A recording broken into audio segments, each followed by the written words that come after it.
Opening night. I'm 9 years older than my brother Roy, and it was only a few years ago that I learned from him, much to my consternation, that in a way he'd always considered me a second father, partly because of our age difference, and partly because I was already a successful producer when he was still in his teens. My lack of parenting skills may have accounted for his sometimes feeling that I'd disappointed him by not living up to his expectations. It may have also caused me to instinctively strive to support his considerable creative achievements as a composer/conductor and a theatrical producer by showing up, sometimes unannounced and unexpectedly, in distant locations to surprise and applaud him. But on one occasion, we met in London by prearrangement. As a matter of fact, our parents and my wife Deborah and I joined him and Eileen for several weeks in the Muse flat they'd leased after much exquisite planning. For some time, on and off, Roy had been trying to put together a stage version of Michael Legrand's sweet, intimate film Umbrellas of Cherbourg, and he'd finally found an investment source, a West End theater and an internationally renowned director. This was major. The West End, with Roy producing a world premiere musical. How could we all not go? My versatile brother worked with Michael in Paris for several years, and not incidentally was Johnny Mathis's musical director during a similar period, traveling extensively until burnout set in. The Muse flat Roy had found was roomy, but our bedroom on the top floor was small and cramped. It did have a lovely rooftop view, if you were sufficiently supple to contort yourself into the appropriate configuration.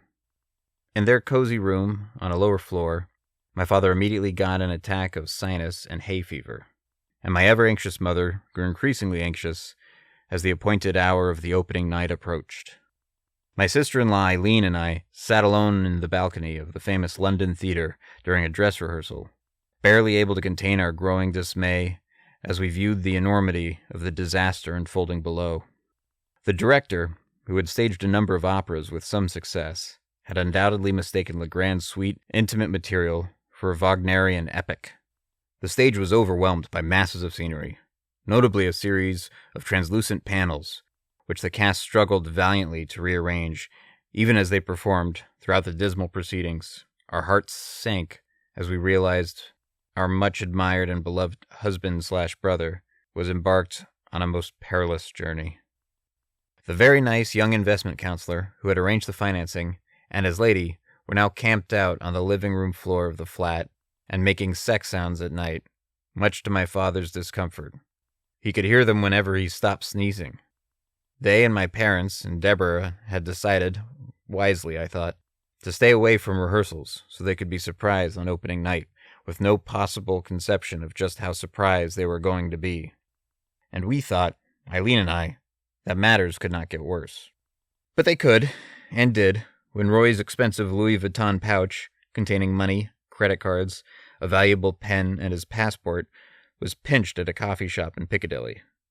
We elected not to tell the folks, particularly my father, who was prone to manic depression, along with sinus, migraines, and hay fever. Meanwhile, everyone went about their business.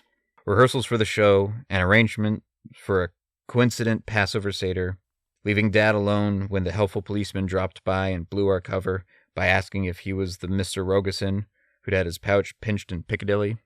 When the confusion was cleared up, the officer said he was sorry that the pouch and its contents would probably never be recovered, and suggested that Roy get himself a new passport as soon as someone could vouch for him. Later we learned how Dad had struggled, not only with concern, but with the agonizing question of whether he should tell the rest of us that he knew what we didn't want him to know, and that we knew. Later we learned how Dad had struggled, not only with concern, but with the agonizing question of whether he should tell the rest of us that he knew what we didn't want him to know that we knew. More than a week had gone by since our arrival, and Deborah had already contracted a severe case of cabin fever. The flat was cold, without reliable hot water, although it did have a luxurious and highly coveted steam room and a dumbwaiter. Tempers were short, nerves were frayed, sinuses were tender. Deborah and I left for a respite in Scotland and Wales. By the time we'd returned, somewhat the worse for wear for Scotland's inhospitable climate, My brother had arranged a lavish, expensive, catered reception on opening night with invited celebrity guests, various dignitaries of the theater, and representatives of the press. The performance was all that we had feared, and left everything to be desired. The reception was the best part of the evening. Next morning, early, I walked through the Knightsbridge in the rain and waited, hoping against hope, at the neighborhood newsstand. People hurried past, purposeful, distracted, some stopping for their favorite periodical. There must have been 8 or 10 papers in London then, and they came out one at a time. I continued to wait and worry. Everyone was seated in the cramped breakfast nook when I got back to the flat with the papers stuffed under my raincoat, and I passed them out with ill-concealed reluctance. We turned to the reviews in unison, and everyone started to read aloud. Gradually, as we assimilated the worst, our voices trailed off, and we continued to read in morbid silence. Thank God the reviews didn't kill my father, and my mother's anxiety was finally restored to normal. But the nice young investment counselor responsible for financing went to Stonehenge to meditate, which he'd always hoped to do. It was, I suspected, the main reason he'd wanted to come to England. Had a stroke and died in my horrified brother's arms, in the midst of his final out-of-body experience, and leaving behind his distraught lady, whom he had apparently impregnated one pre-production night on the living room floor of the flat.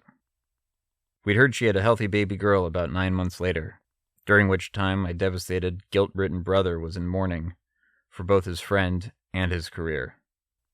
Thankfully, the career survived and life went on, but we hardly ever mention the umbrellas of Cherbourg anymore.